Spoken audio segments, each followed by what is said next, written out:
자, 오늘 월요일 코스피는 갈등 말듯 주춤거리는 모습을 보여줬고요. 결국 전날보다는 소폭 상승하면서 거래를 마감했습니다. 실적 시즌 이제 본격적으로 시작이 될 텐데요. 잠시 숨고르기에 들어갔다라는 이야기도 분석도 함께 나오고 있는 상황이죠. 금일 시황 먼저 정리해 보고요. 4월 증시 전망에 대해서 장희종 하이투자증권 리서치본부 투자전략부장 모시고 이야기 나눠보도록 하겠습니다. 장희종 부장님 나와 계십니까? 네, 안녕하십니까. 예. 오늘 시장이 일단은 코스피는 강보합권에서 소폭 상승하면서 마감을 했고요. 코스닥은 살짝 밀렸는데 시장 어떻게 보셨습니까? 지난 금요일에 미국 고용지표 호조 속에 경기 회복 기대가 이어지는 가운데 철강 같은 경우는 후판 가격 인상에 이어 중국 수출 부가치세 증치세 환급 및 폐지 얘기도 나오면서 전반적으로 철강 업종 중심으로 강세는 나타났던 것 같습니다. 하지만 말씀드렸던 고용 지표가 워낙 강했기 때문에 미국 시장 금리 역시 계속해서 오를 수 있다는 불안감도 남아있는 상황이고요.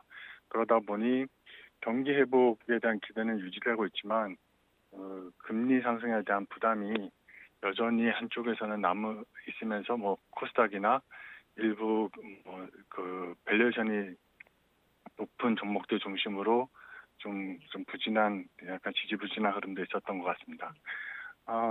하지만 시장금리 상승이 기본적으로 경기 회복에 대한 어떤 기대를 반영하는 부분인 걸 감안하면 경기 회복 관련 종목 중심의 접근은 시장의 긍정적인 접근은 여전히 유효하다고 생각하고 있습니다. 예, 한마디로 정리를 해보자면 오늘 말씀해 주신 대로 철강 업종이 4%가 업종 포인트에서 지금 올라왔고요. 기계건설도 괜찮았는데 반대로 미국 10년물 채권금리 상승에 의해서 시장에는 경계성 매물도 나왔다 이렇게 정리가 돼요. 그리고 이제 또 다른 관심사가 채권 말고 이제 수급 쪽으로 볼 때 이제 외국인들이 지난주에도 매수를 시작을 해줬고 오늘도 소폭 매수에 들어왔단 말이죠. 그리고 연기금은 매도를 쭉 지금 하고 있는 상황입니다. 이 수급 어떻게 보십니까? 예, 미국 경기 지표가 계속해서 좋게 나오고 있고요. ISM 제조 지표도 그렇고 고용도 그렇고요. 그러면 우리나라 수출도 지난 3월달 지표 값이 수출 금액이 긍정적으로 나왔던 것처럼 계속해서 긍정적으로 나올 수 있을 걸로 기대하고 있는 상황이니까요. 외국인도 우리나라 수출 회복에 대한 기대 속에 수출주 중심의 어떤 외국인 매수세는 계속될 수 있을 거라고 생각합니다. 하지만 연기금 같은 경우는 계속해서 얘기되어 왔던 전술적 자산 배분에 따른 한국 증시에 대한 어떤 기계적 매도 흐름이 아직은 완전히 정리되지 않은 상황인 것 같고요.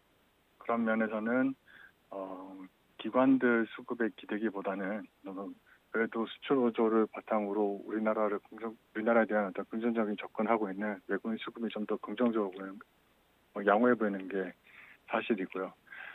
기관들 같은 경우는 최근에 국무펀드의 자금도 계속해서 유치되고 있는 상황이라 크게 기대하기에는 조금 좀 무리가 아닌가 생각합니다.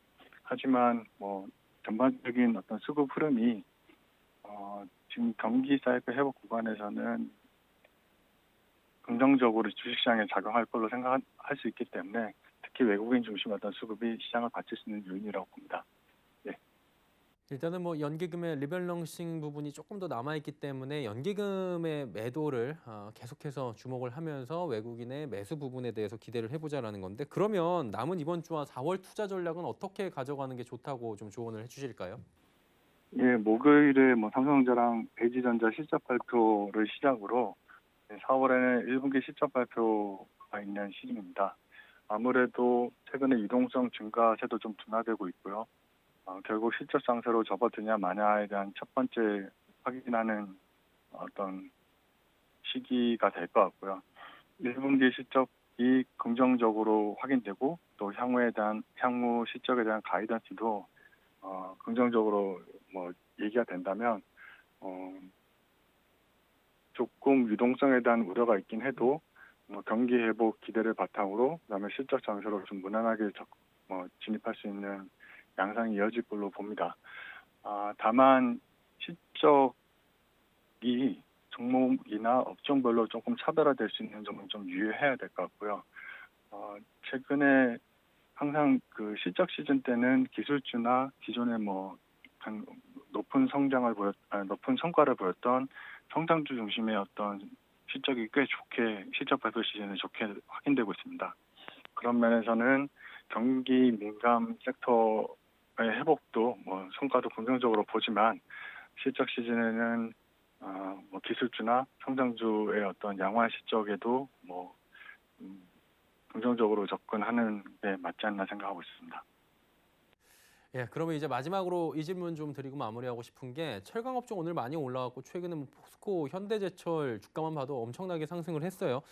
철강주, 원자재 관련주 포함해서 저희가 관심을 가져볼 만한 기타 업종이 있다면 좀 꼽아주시면 어떻습니까?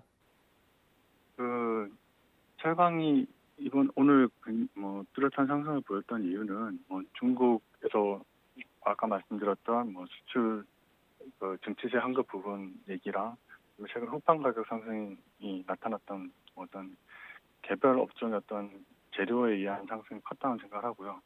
특히나 경기 회복 사이클이 진행되는 와중에 향후에도 철강 업종의 매출이 늘어날 수 있다는 기대감도 함께 작용했던 것 같습니다. 하지만 지금 최근 원자재 가격이 좀 올라오고 왔다가 조금 최근에 달러 강세와 함께 좀 지지부진하고 있는 상황이고요. 원자재 가격이 지난주였죠. 오펙 플러스 회담에서도 미국이 직접 사우디 왕가에 전화를 해서 원유 증산을 부탁했다는 얘기도 있었던 것처럼 원자재 가격이 워낙 빠르게 오르면 경기 회복 부담이 되는 건 사실이라서 원자재 가격보다는 지금 철강이나 화학이나 이런 실물경기 관련 업종들의 흐름은 실물경기 회복 흐름을 반영해서 움직이는 걸로 보는 게 맞는 것 같습니다. 그렇게 본다면 경기 회복 흐름과 같이 좋아질 수 있는 반도체나 화학도 포함하고요. 그다음에 자동차 같은 경우도 성장 모멘텀과 함께 최근 미국의 자동차 판매도 늘어나고 있는 상황을 감안하면 긍정적으로 볼 수 있는 분야 생각하고요. 특히나 최근에 반도체 부족한 상황과 함께 반도체는 기술적 성격과 함께 경기 민감 섹터의 성격을 같이 가지고 있습니다. 그런 면에서는 반도체 업종 중심의 그다음에 또 경기 민감 섹터 중심의 접근은 계속 유효하다고 생각하고 있습니다. 예. 장희종 하이투자증권 리서치 본부 투자전략 부장과 함께 4월의 증시 전망까지 이야기 나눠봤습니다. 오늘 감사합니다. 네, 감사합니다.